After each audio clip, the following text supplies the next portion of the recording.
రెడ్డి ప్రభుత్వం రాష్ట్రంలో పూర్తి కాలం కొనసాగితే ఉస్మానియా యూనివర్సిటీకి కూడా మైనారిటీ స్టేటస్ తీసుకొస్తుందని నిజామాబాద్ బీజేపీ ఎంపీ అభ్యర్థి ధర్మపురి అరవింద్ ఆరోపించారు.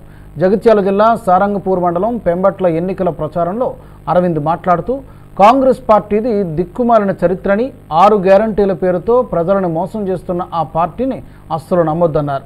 ప్రజలను మభ్యపెట్టేందుకే రేవంత్ రెడ్డి రిజర్వేషన్ బోటకాన్ని ప్రజల్లో ప్రచారం చేస్తున్నారని మండిపడ్డారు.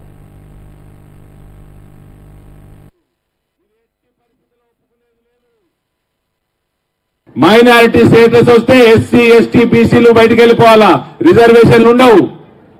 ఉస్మానియా యూనివర్సిటీ కూడా మైనారిటీ స్టేటస్ తీసుకొస్తారు.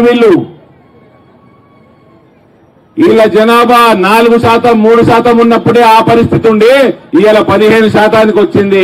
హిందువులు కళ్ళు తెరుచుకోండి, లేకపోతే చేతుకు చిప్ప మిగులుతుంది. చదువుకుంటే కాలేజీలు ఉండవు. ఊరవతలు నేను అడుగుతాను ఒకటి, మన ముఖాన ఏం రిజర్వేషన్లు ఎవరు తీసేసిండు? రేవంత్ రెడ్డి జవాబు చెప్పు. ఎస్సీ ఎస్టీ రిజర్వేషన్లు యూనివర్సిటీలోకి వెళ్ళి తీసేసింది మీ దిక్కుమాలిన చరిత్ర మీ కాంగ్రెస్ పార్టీది. ఇవాళ కేవలం మీ 6 గ్యారెంటీలు. మాజీ మంత్రి జగదీష్ రెడ్డి